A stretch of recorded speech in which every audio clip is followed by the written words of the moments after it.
before I even start, I just want to say thank you for watching in, but I want to share something about why this event is so important, Start Up Scale Up, because what I usually say is when we have major challenges around the world, I always say that individuals get squeezed, and they get squeezed financially and emotionally. And what is the plus side to that? People become financially intelligent and emotionally intelligent. And I want to tell you the truth and the whole truth, because at times when we are challenged, are there people who don't become financially intelligent?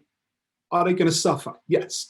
Are there people who are not emotionally intelligent who are going to suffer? We all know that. And what's so amazing about this event that Ketan and team put on is COVID and everything else that's going on around the world, lockdowns, is making us have to become intelligent in certain areas. And for those of you that are on this summit, it's in the area of business. So I'm going to share my screen with you in a second, but I just wanted to get that across, that you're now being squeezed to become business intelligent. And you're going to have so many amazing people sharing their wisdom, their tools, their strategies, and so on. But I just want you to be clear that I'm going to be covering these 5 key mindset shifts for elite performance. But even before we start, please take notes, get yourself pen and paper, or at least watch this video over and over again, because I don't just want to give you some bullet points, I want to give you some practical application for them. So if you're ready, let's go for it, because we only got a short space of time, right? So even before I do it, let me just give you a little bit about who I am. I started my professional journey, meaning I got paid to speak and deliver workshop at the age of 16. Now, obviously that was only 10 years ago. No, I'm joking. It's over 30 years ago. So I've had some wisdom in those last 3 decades, and wisdom means I've messed up and I've learned along the way. So what do I do right now? This is who I am. I support elite performers in business, sports, arts to uncover their core authentic message and find their voice, so they can experience even greater and more consistent levels of fulfillment to complement what they already have, these amazing levels of achievement.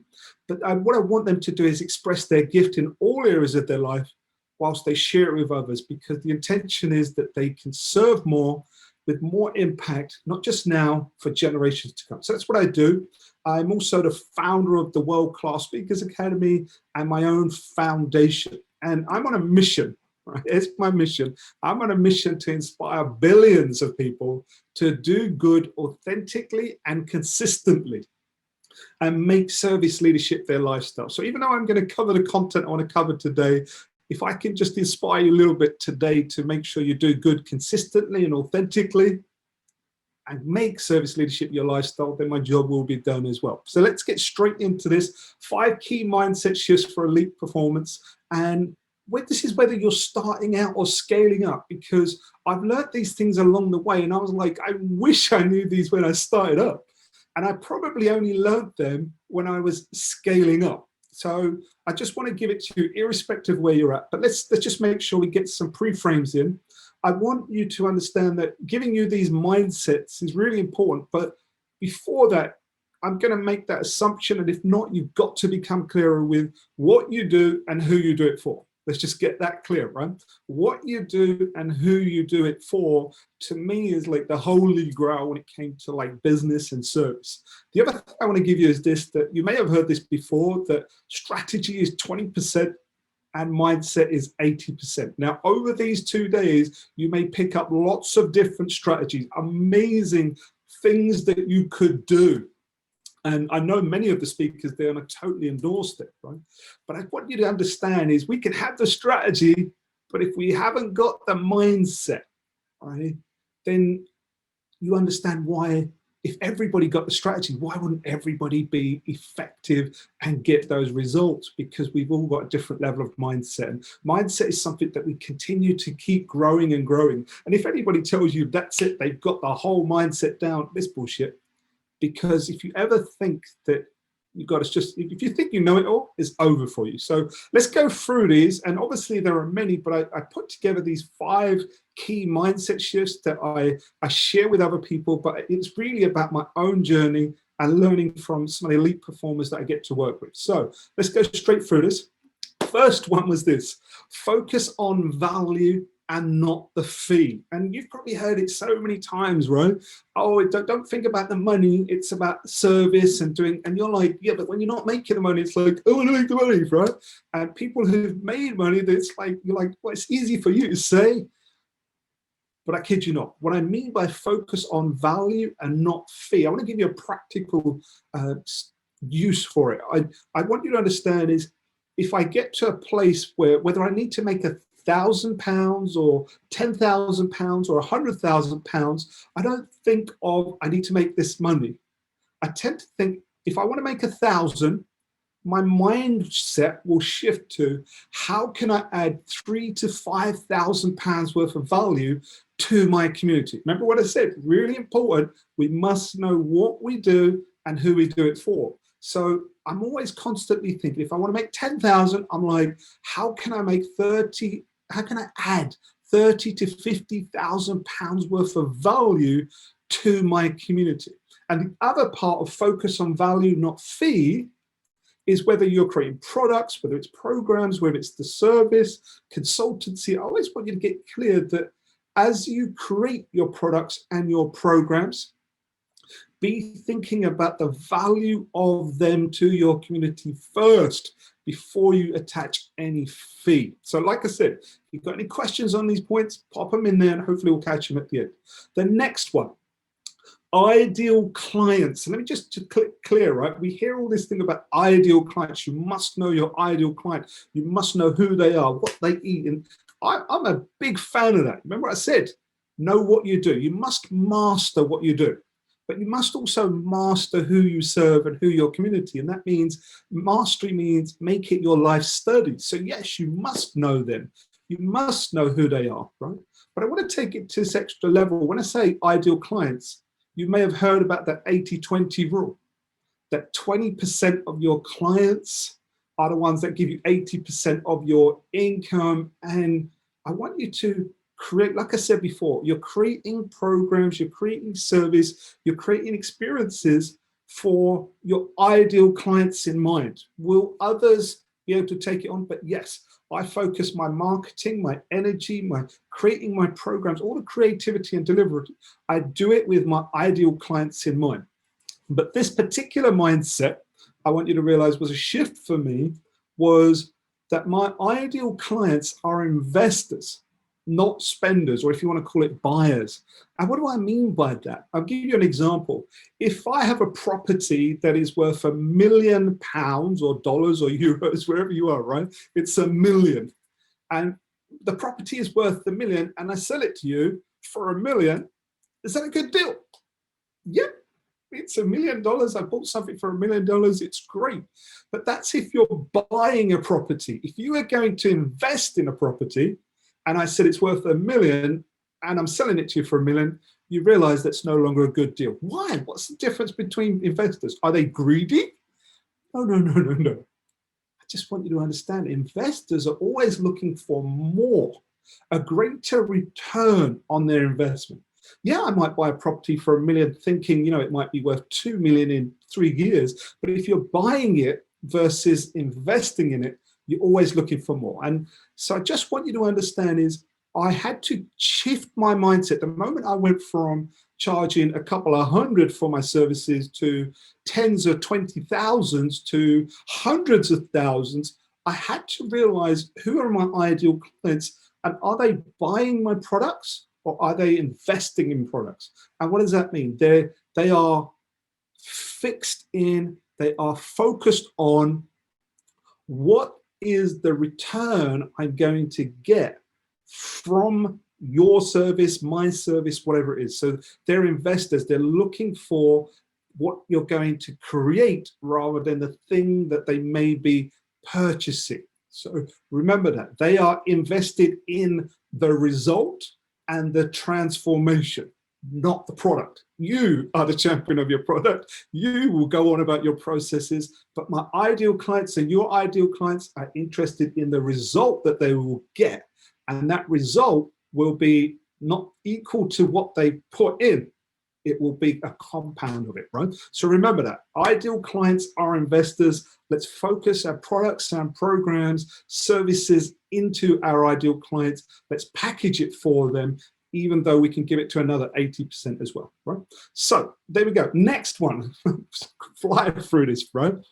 The next one, I want you to see this word energy. I just want you to understand it. You may have picked up that I've got a slightly darker skin tone and I'm Asian. Even though I've got this East London accent going on, I am Asian, I'm of Indian origin. I just want you to understand is, as I grew up, as a young Indian, you'd go to family members' houses, and even if they weren't your mum and dad's brother or sister, you still have to call them auntie or uncle, right?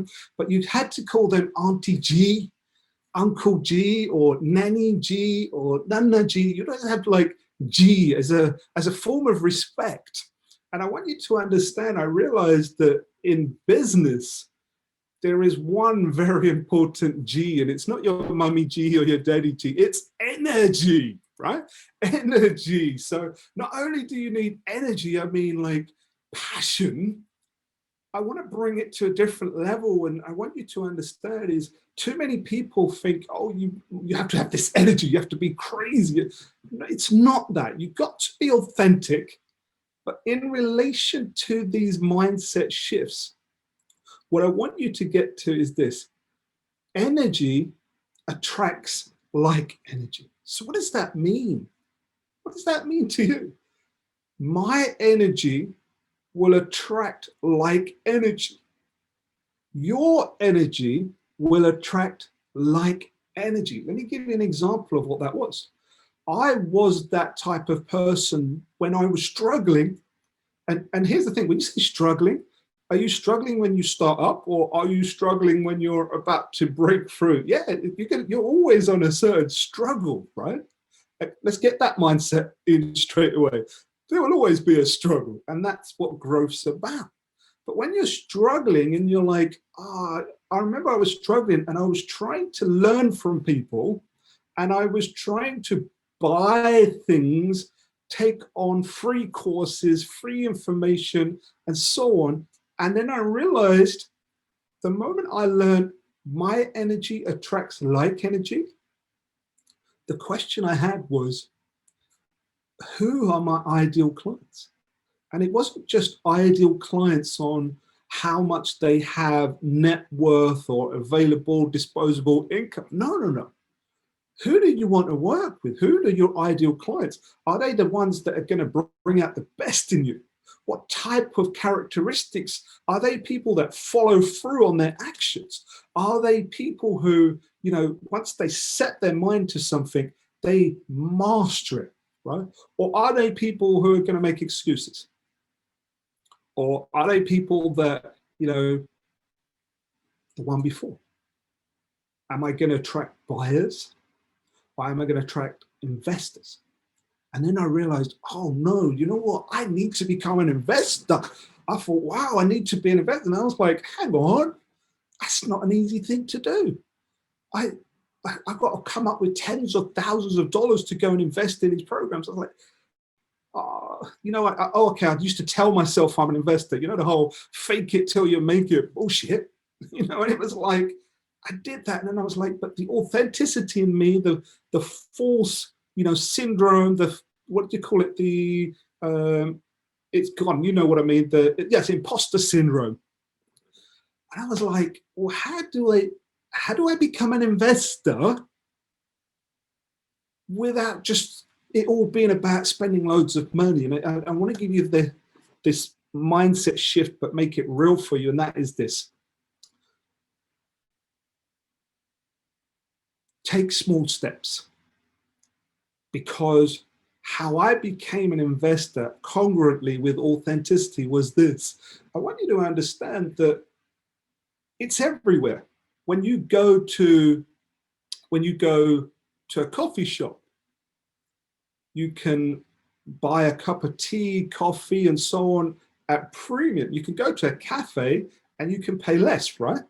You could go on a flight. You can get economy, you can get premium, you can get business class, you get first class. So all of these different levels are there, And I used to think, why would anybody pay? Here we go. Why would anybody pay? Why would anybody buy a first class ticket on a plane? We're both going to the same place. They can't take the seat with them, right?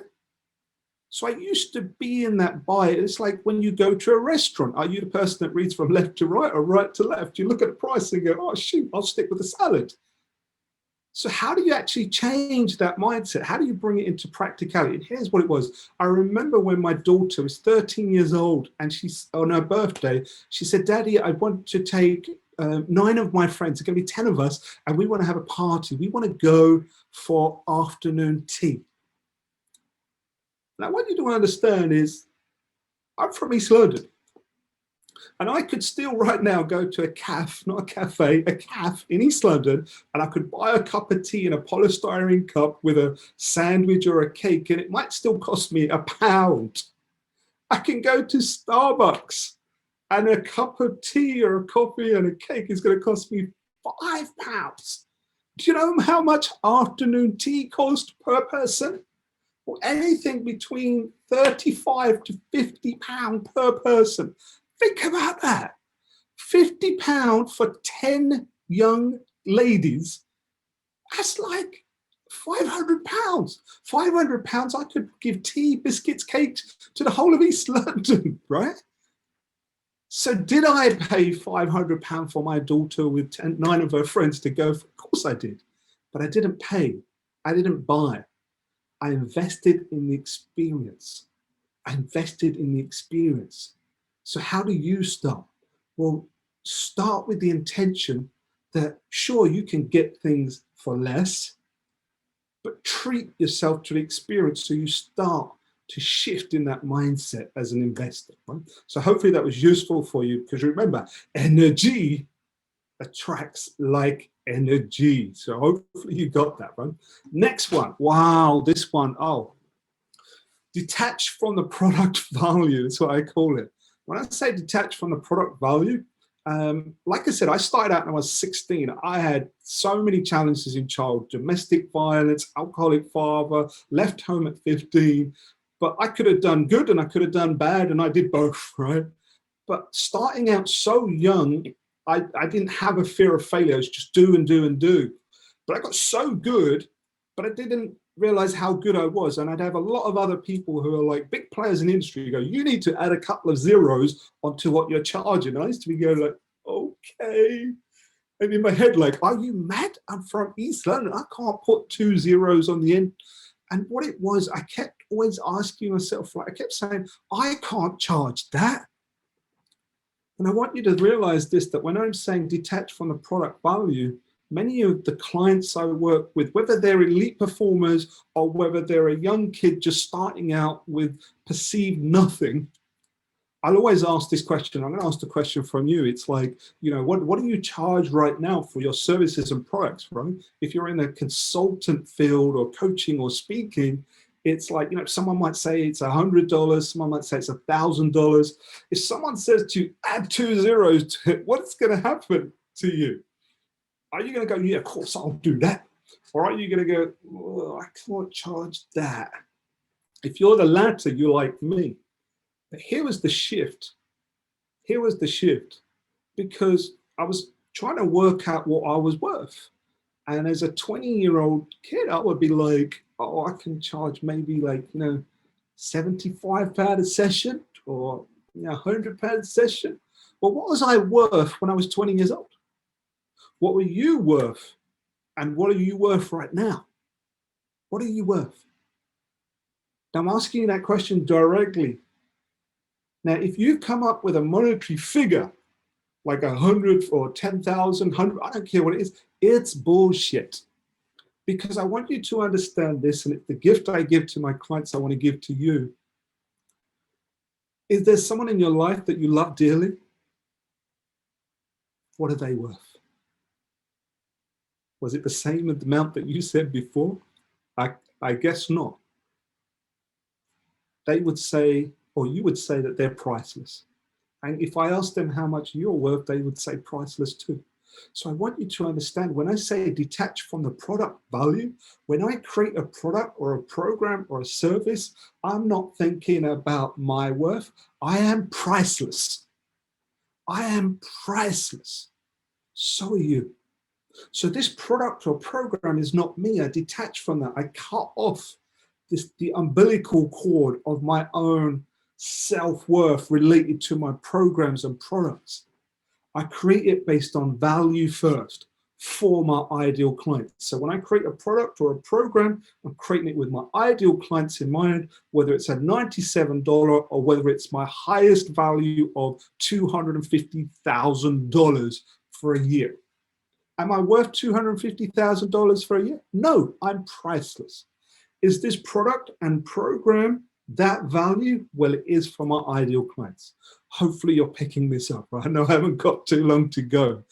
Detach from your product value. Remember your prices. There's so much more to you, but I want you to get really caught into what is the value of the product.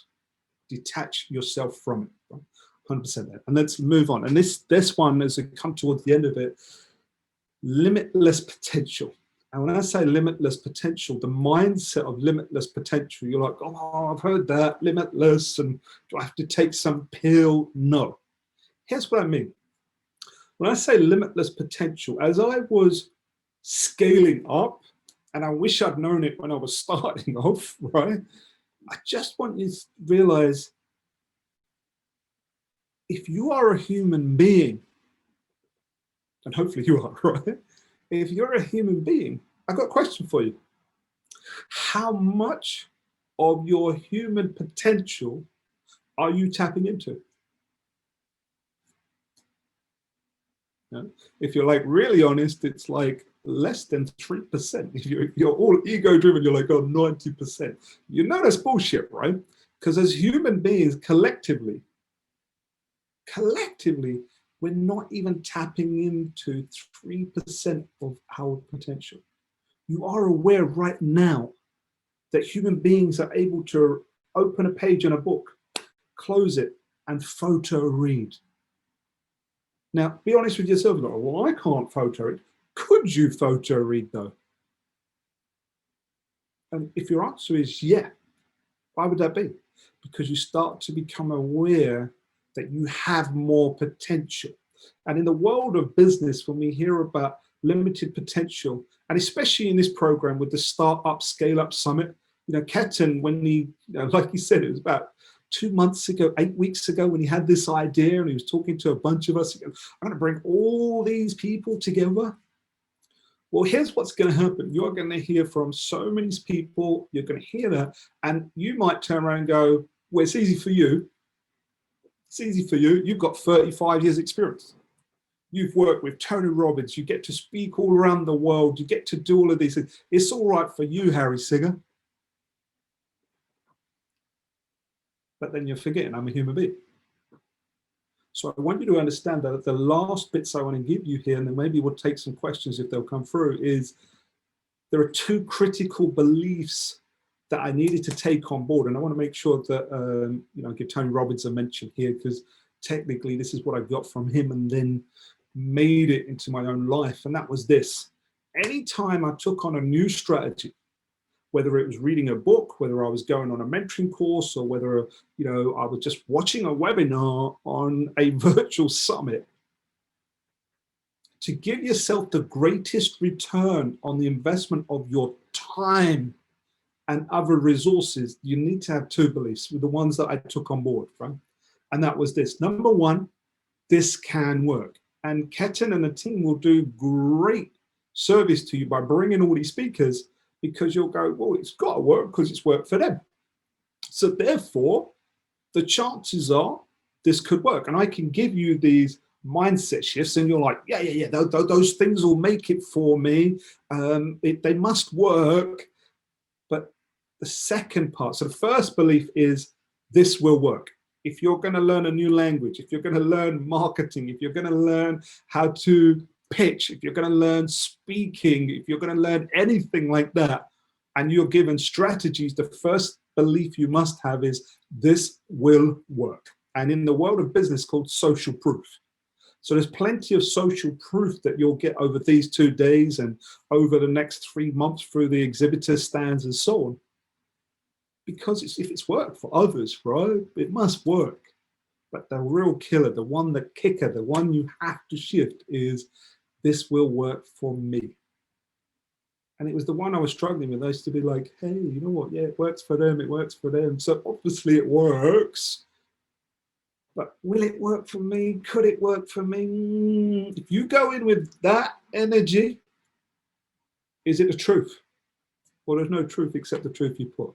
If you're a human being, you've still got 95% of your potential left. Even if you haven't achieved that level of success, give yourself, stack the probability in your favor. Number one, believe this will work. Number two, it will work for me, i.e. you. So there you go. Hopefully that adds value to you. Those are my 5 key mindset shifts. When I say it's not just for elite performance, it's elite performance. If you're going to perform, why would you perform at this level? Go to a level of elite performance. Start with the mindset. Start with the mindset. So I wish you well on your journey. And like, if anything, you want to stay in touch, those tags at Harry Singha or Harry Singha Official, you'll find me on some social media. But on the exhibitor stands, come and meet the team on the World Class Speakers Academy. So I'm going to stop sharing my screen now. If there are any questions and so on, I'll take those. And let me just stop sharing that. Here we go. Oops. And technology is amazing too. Oh, wow. There's a whole bunch of stuff here. Right, let me get through these real quick. So going well, bum, bum, bum. Hi, Harry. I have 11:45 time, but I have to leave.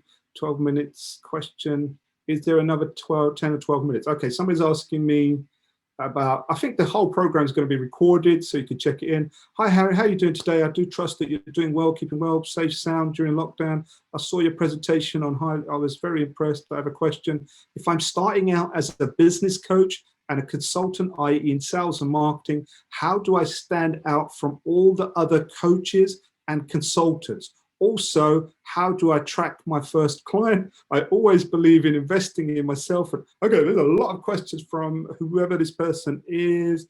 It doesn't even say their name. Oh yeah, Rajesh. So here's what I'll say, Rajesh. Let me answer one of those. How do you stand out?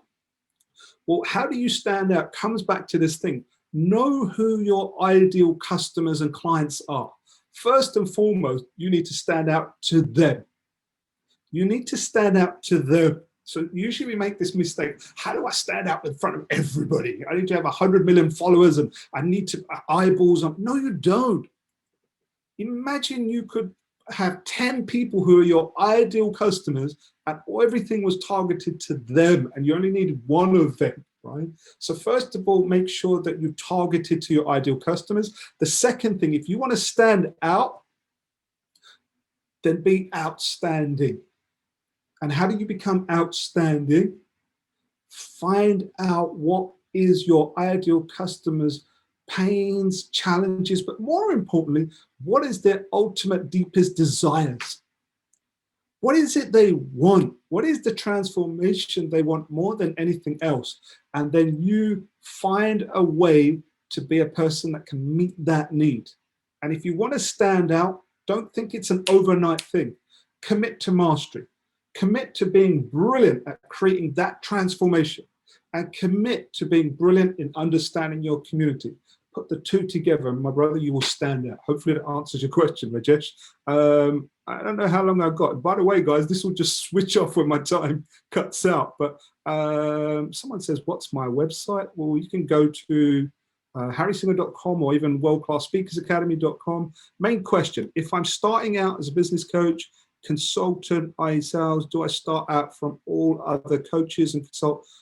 Okay, so a question about if I start out, how do I stand? Okay, that's I think I've answered that question. Let me just check.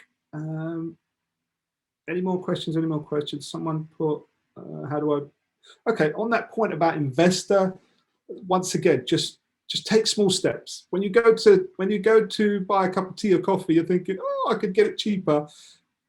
Do that little bit extra. Go, okay, why would we spend more money in Starbucks and places like that? It's about the experience. So as you want to grow your level as an investor, just start to invest in experiences. As you start to do that, your own internal psychology, your internal authenticity will kick in and go, okay, I see what we're doing.